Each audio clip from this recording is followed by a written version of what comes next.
चलिए तो हाँ, आज हम लोग कंपटीशन का पार्ट 2 पढ़ेंगे। तो इससे पहले हमने ये पढ़ा कि आखिरकार कंपटीशन होता क्या है।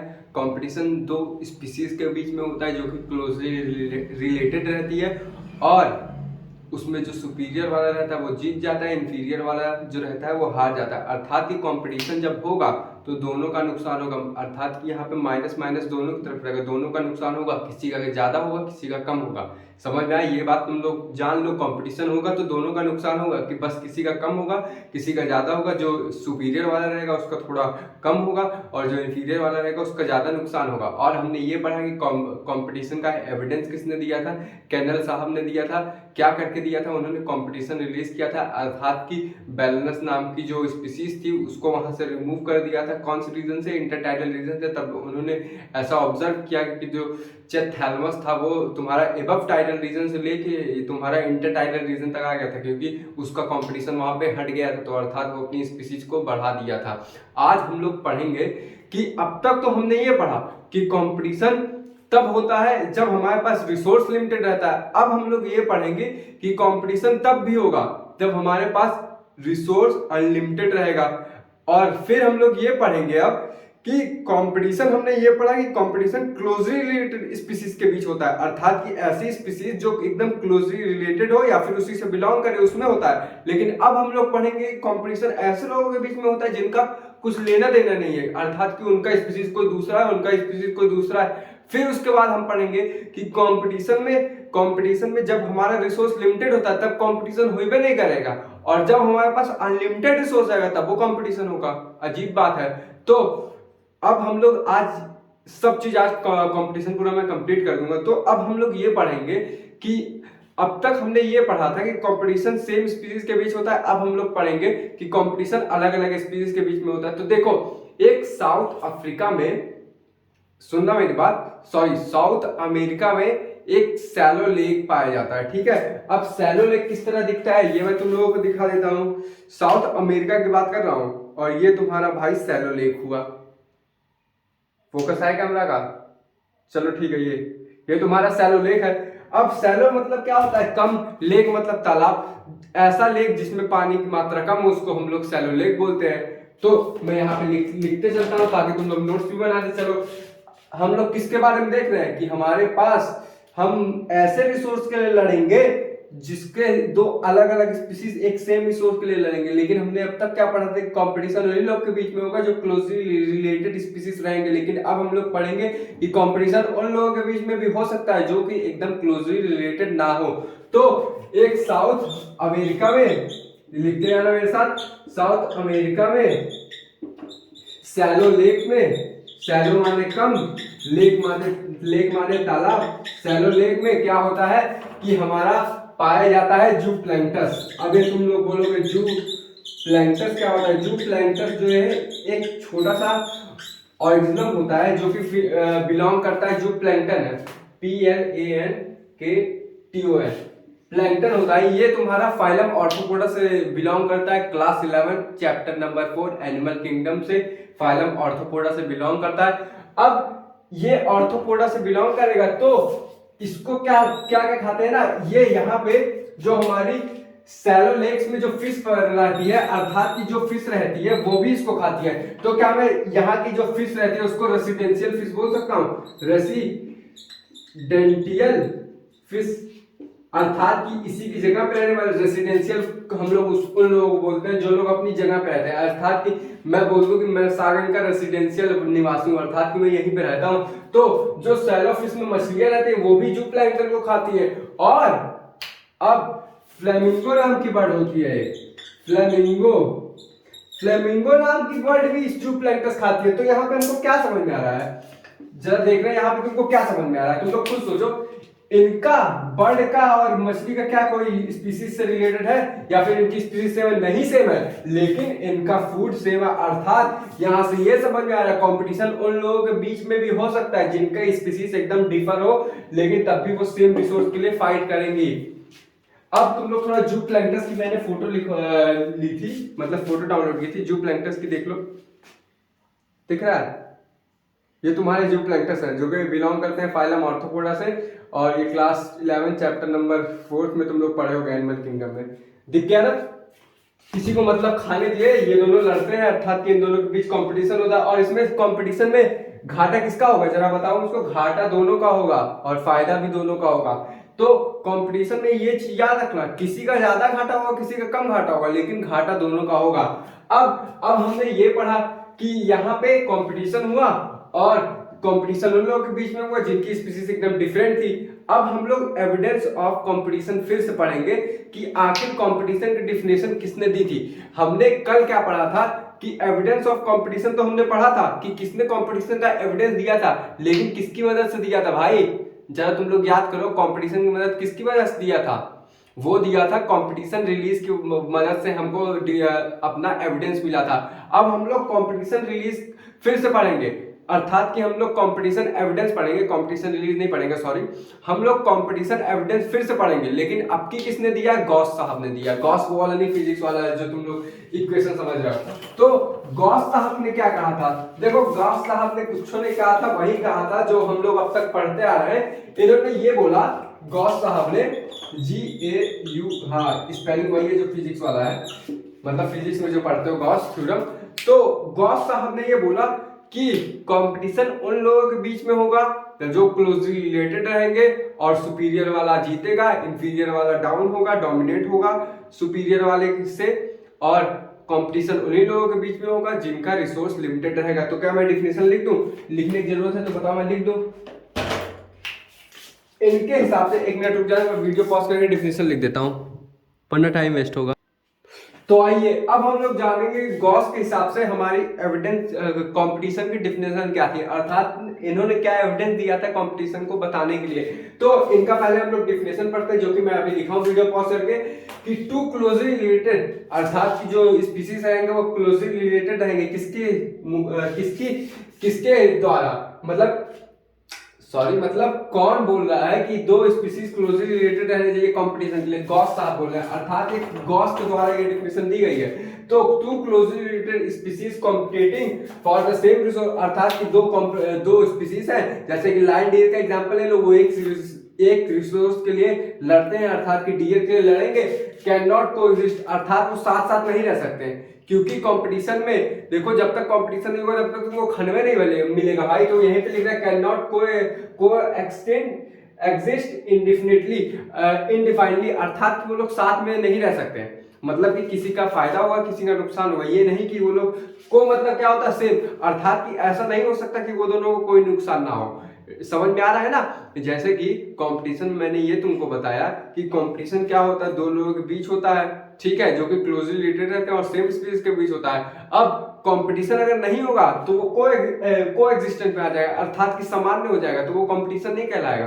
कंपटीशन तभी होगा जब एक लोग का नुकसान होगा, एक लोग का भी नुकसान होगा, लेकिन किसी का ज्यादा होगा किसी का कम होगा, अर्थात वो साथ साथ नहीं चलते। तो यही बोला है, can not coexist indefinitely and ये competition inferior will eliminate eventually when the resource are limited, अर्थात यहाँ पे ये बोल रहा है कि जो इंफीरियर वाला होगा वो एलिमिनेट हो जाएगा, और इंफीरियर वाले को एलिमिनेट कौन करेगा मेरे भाई? सुपीरियर वाला एलिमिनेट करेगा। तो इस डिफिनेशन को एक बार मैं अपने मुंह से बोल के सुना दे रहा हूँ, ये बुकिश लैंग्वेज में नहीं सुना रहा। तो गॉस साहब हमारे जो है कंपटीशन के एविडेंस दिए थे, तो इन्होंने ये बोला कि कंपटीशन दो स्पीसीज के बीच में होगा जो क्लोजली रिलेटेड होंगे फॉर द सेम रिसोर्स, और जो इंफीरियर वाला रहेगा वो एलिमिनेट हो जाएगा, सुपीरियर वाला उसको एलिमिनेट कर देगा, अर्थात कि हटा देगा, और कंपटीशन में दोनों साथ साथ नहीं रह सकते, मतलब किसी ना किसी का नुकसान होगा ये तय है, और दोनों का भी नुकसान होगा ये भी तय है। बस ये है कि किसी का थोड़ा कम होगा किसी का थोड़ा ज्यादा होगा, बस इतनी बात समझ में आ गई।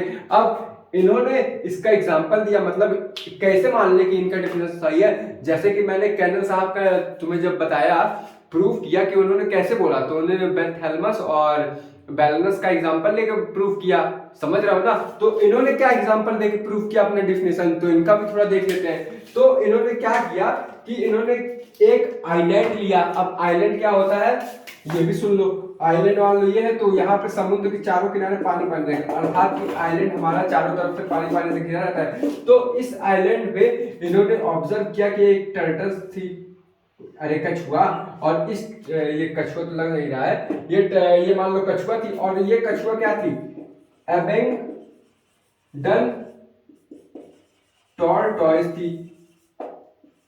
एबिंग एबिंगडन, एक मिनट स्पेलिंग में देख लूं क्या, रुक जाओ। हाँ सही था वैसे, एबिंगडन टॉर्टॉइस थी, अर्थात ये इस आइलैंड पे एक एबिंगडन टॉर्टॉइस थी, और ये टॉर्टॉइस का खाना क्या होता है, घास फूस यहाँ पे जो होती है, ठीक है। तो इन्होंने क्या किया कि इस आइलैंड पे आर्टिफिशियली क्या कर दिया, गोट रख दिया। ध्यान सुनने जा रहा है, ये कंपटीशन में पूछता है या फिर तुम्हारे बोर्ड में पूछ लेगा। तो यहाँ पे इन्होंने गोट छोड़ दिया, ऐसे ही गोट समझ लो बे भाई, गोट कैसे बनती है, मैं ऐसे तो आवाज नहीं करती मेरी आवाज की। तो यहाँ पे इन्होंने गोट छोड़ दिया।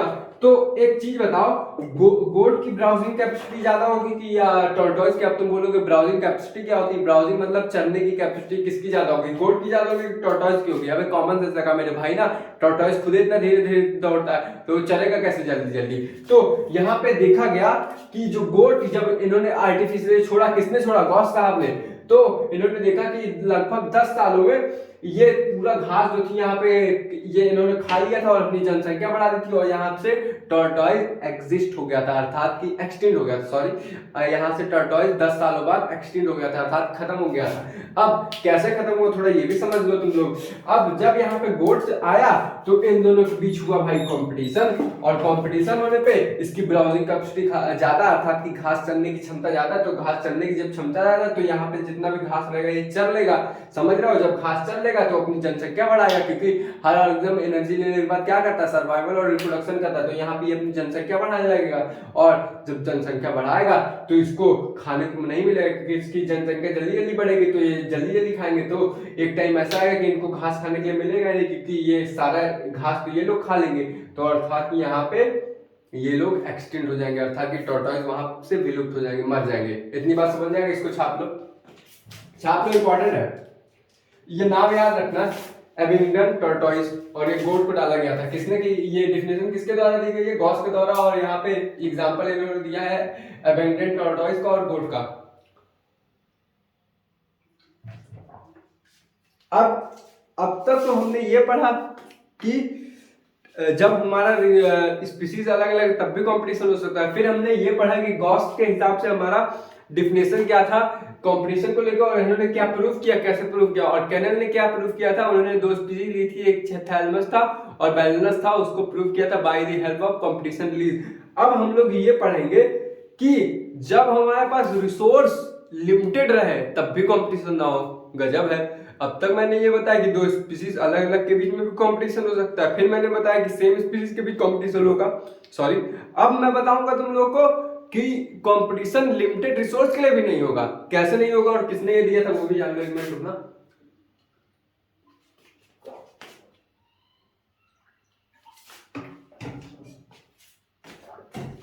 तो ये जो जिसने ये देखा, वैसे ये सब जो पढ़ रहे हैं ये कंपटीशन का वायलेंस है, अर्थात कि कंपटीशन का विरोध हम लोग कर रहे हैं कि जो भाई डिफिनेशन पहले दिया गया ना वो गलत है, तो कंपटीशन की डिफिनेशन है वो गलत है, मतलब कि जो जनरल डिफिनेशन कंपटीशन की वो गलत है, तो ये सब विरोधी है कंपटीशन के, ये विरोध नहीं, ये वैसे सपोर्ट कर रहा है, लेकिन जो मैंने जो प्लैंकटन वाला एग्जांपल दिया वो विरोध कर रहा है। अब दूसरा विरोधी किसने किया, अर्थात कि वायलेंस, दूसरा वायलेंस किसने किया, दूसरा वायलेंस हमारे ना मैक आर्थर थे, साइंटिस्ट का नाम है मैक आर्थर। देखो भाई साइंटिस्ट का नाम तो तुमको याद करना पड़ेगा, इसके लिए कोई ट्रिक नहीं है, मैक आर्थर। अब ये भाई साहब ने क्या किया, देखो ये भाई साहब ने वायलेंस किया, अर्थात कि इन्होंने कंपटीशन की जो जनरल डिफिनेशन थी उसको गलत ठहराया। क्यों, क्योंकि इन्होंने ऑब्जर्व किया कि एक 5 स्पीसीज को लिया इन्होंने, मतलब 5 क्लोजली रिलेटेड स्पीसीज को लिया, अर्थात कि वो सेम स्पीसीज से बिलोंग करती थी, और वो स्पीसीज का नाम क्या था, वॉर्बल। वॉर्बल उस स्पीसीज का नाम था, वो जो कि 5 स्पीसीज थी, क्लोजली रिलेटेड स्पीसीज थी, अर्थात ये सेम स्पीसीज थी वॉर्बल की। तो इन्होंने एक ट्री देखा, उस ट्री पे इन्होंने क्या देखा कि 5 स्पीसीज रह रही थी, किसकी स्पीसीज रह रही थी, वॉल्वर की। तो इन्होंने ये देखा कि ये जो 5 स्पीसीज है वॉल्वर की, इस पे रह रही है।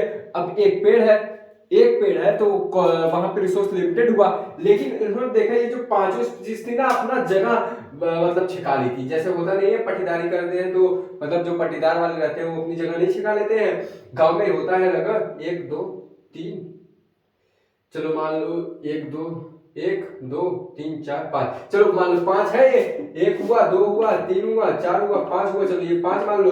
तो इन्होंने देखा कि मैक आर्थर ने देखा, इन्होंने वॉयलेंस किया था, इन्होंने देखा कि 5 स्पीसीज जो है वर्बल की वो एक प्लांट पे रह रही है, एक पौधे पे रह रही है, और उन्होंने देखा कि सेम रिसोर्स है अर्थात कि लिमिटेड रिसोर्स है, और उनका सेम भी रिसोर्स हुआ ना मेरे भाई, लिमिटेड रिसोर्स भी है सेम रिसोर्स भी है, तब भी ये लोग कंपटीशन नहीं कर रहा है, अर्थात कि ये अपना जो एरिया है बांट लिया और उसी में खा रहे हैं उसी में रह रहे हैं। तो इन्होंने क्या देखा कि यहाँ पे जो ये लोग का ये कैसे हुआ पॉसिबल, तुम ये सोचो कि यहाँ पे लिमिटेड रिसोर्स तो कैसे पॉसिबल हुआ कि ये ड्यू टू पॉसिबल किसकी वजह से हुआ, ड्यू टू डिफरेंट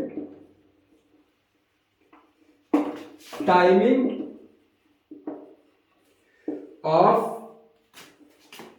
फोरेजिंग, अर्थात कि इनके खाने का टाइम दूसरा था और इनके फीड करने का टाइम दूसरा था। फीडिंग और फोरेजिंग लगभग सेम रहता है, फीडिंग मतलब किसी चीज को खाना होता है। तो एग्जाम में पूछेगा कि मैक आर्थर ने क्या किया, तो तुम बोलोगे मैक आर्थर ने ये बताया कि इन्होंने वायलेंस किया कंपटीशन के जनरल डिफिनेशन का। कैसे वायलेंस किया, क्योंकि इन्होंने ऑब्जर्व किया कि 5 स्पीसीज जो है वल्नरेबल की, इन्होंने देखा कि एक सेम प्लांट में है और अर्थात ने इन्होंने पार्टीशन करके रखा है, अर्थात कि इन्होंने अपने एरिया का पार्टीशन मतलब डिवाइड करके रखा है और उसी एरिया में वो रह रही है खा रही है। और उन्होंने क्या देखा ये काहे पॉसिबल हो पा रहा है, क्योंकि यहाँ पे इनका फोरेजिंग का टाइम दूसरा है और खाना खाने का टाइम दूसरा है, मतलब फोरेजिंग मतलब खाने खाने का पैटर्न वो भी दूसरा है और खाने खाने का टाइम भी दूसरा है। समझ रहे हो ना मेरी बात कि खाने खाने का पैटर्न भी दूसरा है इन सब का। ये लोग अपने अंदर ऐसा इवोल्यूशन लाया था, चेंज लाया कि इनके अंदर जो खाने खाने का पैटर्न था वो भी डिफरेंट था और साथ में इनका जो फोरेजिंग का तरीका था वो भी डिफरेंट था और इनका जो खाने का टाइमिंग था वो भी डिफरेंट था। एक बार मैं रीड कर दे रहा हूं, ये एनसीईआरटी की नोट्स है, ये देख रहा हूं उल्टी वैसे मैं नोट्स दिखा रहा हूं, ये एनसीईआरटी की नोट्स है, समझ में आया, जिसको चाहिए होगा मांग लेगा मुझसे व्हाट्सएप करके। तो एक बार मैं लिख दे रहा हूं मतलब पढ़ ले रहा हूं। तो मैक आर्थर ने क्या दिया था, वायलेंस दिया था। According to recent study species facing competition, अर्थात की जो स्पीसीज थी वो फेस कर रही थी कंपटीशन को, तो मैक आर्थर ने क्या देखा कि ये प्रमोट कर रही है कोएक्सिस्टेंट को। अभी मैंने बताया था ना कि कंपटीशन में दोनों साथ साथ काम नहीं करते हैं, लेकिन यहाँ पे कंपटीशन में सब लोग साथ साथ काम कर रहे हैं ना भाई। अगर ये लोग आपस में राजी नहीं होते तो यहाँ पे कंपटीशन नहीं हो जाता। तुम खुद सोचो, तो ये लोग प्रमोट कर रहे हैं कोएक्सिस्टेंस को, अर्थात कि ये लोग साथ साथ काम कर रहे हैं। तो इन्होंने क्या देखा कि यहाँ पे रिसोर्स का पार्टीशन हो गया, अर्थात कि यहाँ पे जो रिसोर्स है वो डिवाइड हो गया वो, और इन्होंने ये कैसे पॉसिबल हुआ, due to avoid competition different species eating at different time, अर्थात ये जो लोग खा रहे हैं वो अलग अलग टाइम पे खा रहे हैं और डिफरेंट फोरेजिंग पैटर्न, अर्थात कि फोरेजिंग का जो पैटर्न है खाने खाने का तरीका वो भी डिफरेंट है और जो खाना खा रहे हैं उसका टाइम भी अलग अलग है।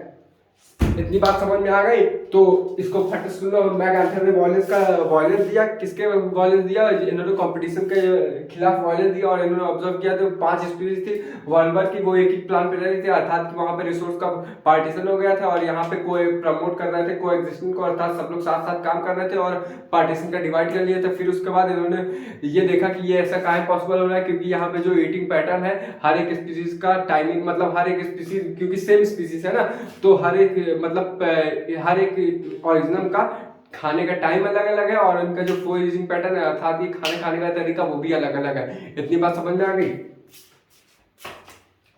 अब दूसरा टॉपिक क्या है, अब देखो दूसरा टॉपिक हमारा इंटरफेरेंस कंपटीशन है।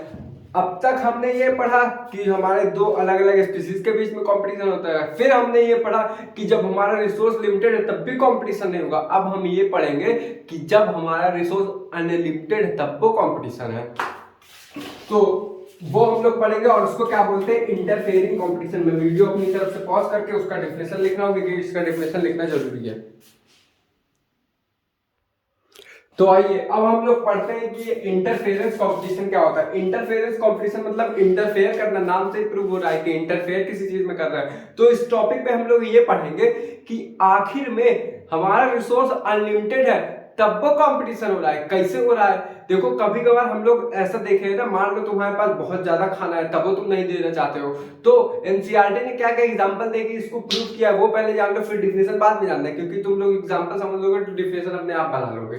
तो एनसीईआरटी ने ये बोला है कि ऐसा देखा गया है कि लायन, जैसे लायन की टेरिटरी होती है, अब टेरिटरी मतलब क्या होता है ये सब तो जियोग्राफी का टॉपिक है, वो तो मैं बताने वाला नहीं हूँ। जैसे मान लो एरिया होता है ना लायन का, तो लायन क्या करता है ना, अपने यूरिन से या अपने फीकल मटेरियल से वो एक बाउंड्री बना लेते हैं, अर्थात कि वो अपना पूरा टेरिटरी एक बना लेते हैं, और उनके टेरिटरी में अगर कोई दूसरा लायन आया घास फूस खाने, या फिर डियर उनके घास नहीं खाएगा वैसे लायन, तो लायन के मान लो उन्होंने अपना टेरिटरी बना दिया एक लायन ने, और उस टेरिटरी में 100 डियर है, मान लो कि उस टेरिटरी में 100 डियर है और लायन अकेले है, तो तुम क्या यहाँ पे ये बोल सकते हो कि वहां पे रिसोर्स अनलिमिटेड हुआ? हाँ भाई, कहीं ना कहीं रिसोर्स अनलिमिटेड हुआ, क्योंकि वो जो डियर है अपनी जनसंख्या तो बढ़ाएगी ना मेरे भाई, कॉमन सेंस लगा मेरे भाई, तो वहां वो अनलिमिटेड रिसोर्स हुआ।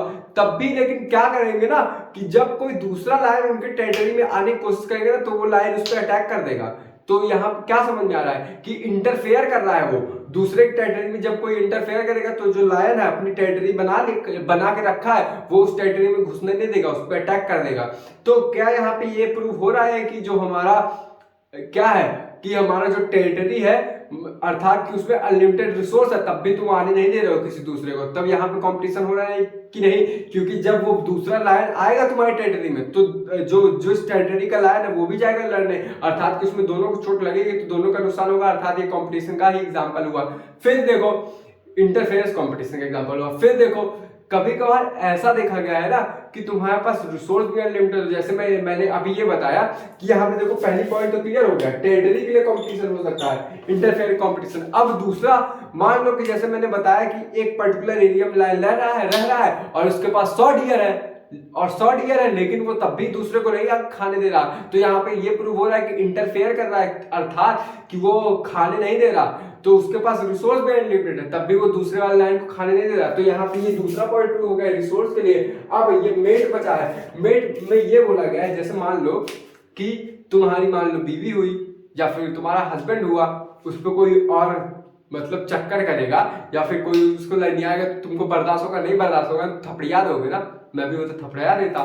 तो यहाँ पे ऐसा भी देखा गया ना इंटरफेयर कंपटीशन में कि जैसे डियर का एग्जांपल लेते हैं, ये सच में होता है ऐसा कि डियर जो होता है, अर्थात कि डियर की जो कन्या होती है, डियराइन होती है बोल लो, तो वो जब जैसे कि वो लोग क्या बोलते हैं कॉपुलेशन कर लेते हैं, तो उसके बाद जैसे कोई दूसरा डियर उन लोग के पास आने की कोशिश करता है, मतलब कॉपुलेशन के बाद जब हो जाता है, तो जैसे वो लोग कपल बन गए तब, तो कपल बनने के बाद जब कोई दूसरा डियर आता है कॉपुलेशन करने ना, तो जो डियर उसका रहता है, मेल डियर रहता है ना, वो उसको डिफेंस करता है, अर्थात कि वो आने नहीं देता दूसरे मेल को। जैसे हम लोग हैं, कोई हमारी बंदी को छेड़ेगा तो हम लोग आने नहीं देंगे ना, समझ रहे हो ना? जितना मैं बोल रहा हूँ उतना ही समझो, ये बस समझाने के लिए बोल रहा हूँ। तो डियर में क्या देखा गया कि जैसे मेल डियर है, फीमेल डियर है, तो ऐसा देखा गया कि मतलब ऑब्जर्व किया गया, जब मेल डियर के पास कोई आता है, मतलब फीमेल डियर के पास कोई दूसरा मेल डियर आता है, तो जो मेल डियर उसका वाला रहता है ना, वो उसको डिफेंस करता है, अर्थात कि वो आने नहीं देता।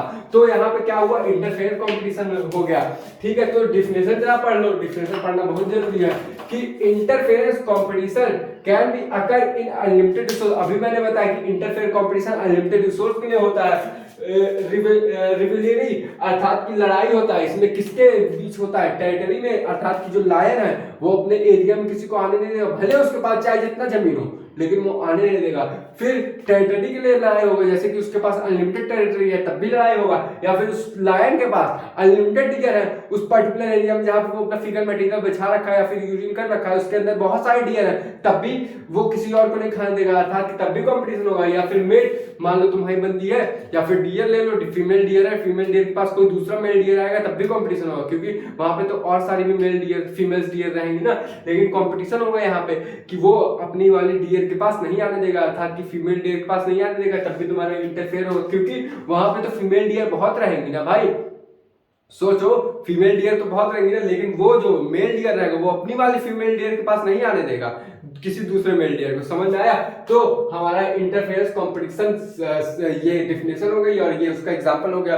अब तुम मुझसे बोलोगे यार भाई तुमने मुझको पहले ये बताया कि कंपटीशन की डिफिनेशन क्या होती है, दो लोगों के बीच इंटरेक्शन होता है, उसमें किसी का ज्यादा लॉस होता है, किसी का कम लॉस होता है फॉर द सेम रीजन। फिर तुमने ये बताया कि हमारा एविडेंस दिया कंपटीशन रिलीज का जिसने कर्नल साहब ने दिया था। फिर तुमने ये बताया कि जो हमारा कंपटीशन होता है वो दो अलग अलग स्पीसीज के बीच में भी हो सकता है। फिर तुमने ये बताया कि गॉस साहब ने क्या अपना डिफिनेशन दिया था और कैसे प्रूव किया था कंपटीशन का। फिर तुमने ये बताया कि हमारा कंपटीशन तब भी हो सकता है जब हमारा नहीं हो सकता, जब हमारा रिसोर्स लिमिटेड हो तब वो कंपटीशन नहीं हो सकता। फिर तुमने ये बताया कंपटीशन तब भी हो सकता है तो जब रिसोर्स अनलिमिटेड हो तब भी कंपटीशन हो सकता है अगर करता है। तो आखिर मैं कंपटीशन की डिफिनेशन कौन से वाले को सही मानूं? सबर करो ना मेरे भाई, अब वही डिफिनेशन लिखने जा रहा हूँ, वीडियो को अपना पॉज कर रहा हूँ, वो डिफिनेशन लिख रहा हूँ।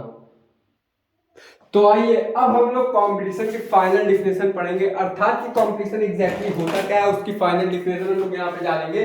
तो फाइनल डिफिनेशन जरा पढ़ते हैं फिर समझते हैं। Competition is defined as the process in which fitness, अर्थात जो इंफीरियर वाला रहेगा फिटनेस रहेगा, और फिटनेस अकॉर्डिंग टू डार्विन के हिसाब से फिटनेस क्या थी, जो जितने ज्यादा बच्चे पैदा कर ले वो तुम्हारा फिटनेस में आएंगे। Of one species is signified lower, मतलब समझना कि इन्होंने ये बताया कि एक प्रोसेस है अर्थात कि एक प्रक्रिया है जिसमें कि स्पीसीज जो फिट है वो सिग्निफिकेंटली लोअर होगा, अर्थात कि दूसरे के कंपैरिजन में लोअर होगा इन प्रेजेंस ऑफ अनदर स्पीसीज, और उसमें जो मेजर्ड अर्थात कि उसका मेजर्ड होगा अर्थात कि बी माइनस डी होगा वो ज्यादा होगा इन कंपैरिजन टू अदर। अब तुम जरा इसको ऐसे समझना, मान लो ये स्पीसीज ए है और ये स्पीसीज तुम्हारी बी है। अब ये दोनों स्पीसीज है और इन दोनों में कंपटीशन हो रहा है, अर्थात कि यहाँ पे ये समझ में आ रहा है कि ये लोग सेम रिसोर्स के लिए कंपटीशन करेंगे। तो यहाँ पे कोई ज्यादा सुपीरियर होगा कोई इंफीरियर होगा, तो किसी का जो B माइनस डी है वो ज्यादा होगा, अर्थात कि किसी में ना जिसको रिसोर्स ज्यादा मिलेगा जो सुपीरियर होगा उसी को रिसोर्स ज्यादा मिलेगा। इतनी बात तुम लोग अब तक समझ गए होगा। तो स्पीसीज ए मान लो सुपीरियर हम लोग कर दिए, यहाँ पे सुपीरियर लिख लो और यहाँ पे इंफीरियर कर लो। अब स्पीसीज ए में जो सुपीरियर है तो इसको रिसोर्स ज्यादा मिलेगा और रिसोर्स ज्यादा मिलेगा तो यहाँ पे बच्चे ज्यादा पैदा होंगे, तो यहाँ पे बर्थ रेट ज्यादा होगा, तो मैं क्या यहाँ पे आर की वैल्यू ज्यादा लिख सकता हूँ। लेकिन जो स्पीसीज बी है वो इंफीरियर होगा तो यहाँ पे बी माइनस डी की वैल्यू जो है कम आएगी, अर्थात की जो आर की वैल्यू है वो भी कम आएगी। तो वही ये बोला है कि competition is defined as a process in which the fitness of one is significant in comparison to in significant lower in presence of other species, अर्थात कि दूसरे के मुकाबले कम होगी। लेकिन ऐसा नहीं है कि दोनों का बड़ा कोएक्सिस्ट करेगा, अर्थात कि साथ साथ दोनों का घाटा होगा, ये बात तो सही फिक्स है। कंपटीशन हुआ तो दोनों का घाटा होगा। एनसीईआरटी में लिखा है, एक ग्राफ बनाया गया वहां पे लिखा है माइनस माइनस करके कंपटीशन में। तो यहाँ पे इतना बस बोल रहा है कि फाइनल डिफिनेशन में साधारण भाषा में समझो, कंपटीशन एक प्रक्रिया है जिसमें कि फिटनेस ऑफ वन स्पीसीज, अर्थात कि जो स्पीसीज फिट है लेकिन किसके कंपैरिजन में फिट है ये भी तो देखना जरूरी है। जैसे लायन और टाइगर की बात करोगे तो लायन और टाइगर के कंपेयर करोगे तो लायन उसमें से फिट है, समझ रहे हो ना। लेकिन अगर लायन और चीता के कंपेयर करो तो उसमें उसमें भी लायन फिट होगा। लेकिन अगर चीता और टाइगर के कंपेयर करो कहीं ना कहीं टाइगर जो है चीता कंपेरिजन में फिट होगा, समझ रहे हो ना मेरी बात। या फिर जैक का ले लो, वुल्फ का ले लो, मान लो वुल्फ का ले लो तो वुल्फ भी कहीं ना कहीं टाइगर से ज्यादा फिट होगा। तो अगर लेकिन लायन और टाइगर मिलोगे तो लायन ज्यादा फिट होगा। तो वहीं पे यहाँ पे बोलने की कोशिश कर रहा है और फिट उसी को मानेंगे जिसका बर्थ रेट ज्यादा होगा, अर्थात कि बर्थ रेट उसी का ज्यादा होगा जो सुपीरियर होगा। इंफीरियर का बर्थ रेट कैसे ज्यादा होगा? क्योंकि जो सुपीरियर वाला रहेगा वो दूसरे को डोमिनेट कर देगा और डोमिनेट करने के बाद रिसोर्स पूरा हड़प लेगा। और ये जो तुम्हारा स्पीसीज भी है इसको रिसोर्स कम मिलेगा, अगर रिसोर्स कम मिलेगा तो इसकी डेथ रेट ज्यादा होगा, अर्थात कि इसको ये बच्चे कम पैदा कर पाएगा, अर्थात कि जो मेजर्ड वैल्यू है आर वो कम आएगी। तो इस डिफरेंस को फाइनली हम लोग एक बार पढ़ लेते हैं। Competition can be defined as a process in which fitness of one species is significantly, अर्थात कि उसके सिग्निफिकेंटली लोअर होती है in comparison to other species, अर्थात कि दूसरे कंपैरिजन में अदर होती है और जो कि मेजर की जाती है आर में। अब आर में कैसे मेजर की जाएगी वही मैं समझा दिया तुमको कि जो स्पीसीज ए रहती है अगर सुपीरियर रहेगी तो इसके कंपैरिजन में ये जो ऊपर वाली स्पीसीज है वो कम रहेगी। क्यों कम रहेगी? क्योंकि ये सुपीरियर है और इसमें बर्थ रेट ज्यादा है, और बर्थ रेट कैसे ज्यादा होगा? अगर उसको फूड ज्यादा मिलेगा तो जनसंख्या बढ़ेगा। यहाँ पे फिटनेस का मतलब रिप्रोडक्शन सही है, याद रखना अकॉर्डिंग टू डार्विन। तो यहाँ पे स्पीसीज जो ए है मतलब कि ये वाली स्पीसीज ए है और ये वाली बी है। अब तुमको ज्यादा अच्छे समझ में आएगा एग्जांपल के साथ। Fitness of one species A is significantly lower, अर्थात कि लोअर होगा, ए स्पीसीज जो होगा लोअर होगा in comparison to the other species A in presence of the other species A, अर्थात कि ए के मुकाबले बी वाला कहीं ना कहीं लोअर होगा। क्यों लोअर होगा? क्योंकि ए वाला तुम्हारा सुपीरियर है इसके मुकाबले, और यहाँ पे जो है बर्थ रेट क्या है? सिग्निफिकेंट लोअर, हाँ लोअर होगा इन प्रेजेंस ऑफ, इसके कम होगा, इसके मुकाबले कम होगा। और क्यों कम होगा? क्योंकि यहाँ पे इसको रिसोर्स ज्यादा मिल रहे हैं और ये जनसंख्या ज्यादा बढ़ा दे रहा है। तो आज की बातें यहीं तक करेंगे और कल हम लोग पढ़ेंगे तुम्हारा पैरासिटिज्म पढ़ेंगे शायद, और म्यूचुअलिज्म और कॉमनलिज्म भी पढ़ेंगे। पैरासिटिज्म है नाम शायद उसका, पैरासिटिज्म है हाँ। पैरासाइट जो अटैक करता है होस्ट पे, मतलब होस्ट के ऊपर पैरासाइट अपना रहता है, तो उसी को पैरासिटिज्म बोलते हैं। तो चलिए आज की बातें यहीं तक, कल की बातें कल करेंगे। जय हिंद, जय भारत, साइनिंग ऑफ।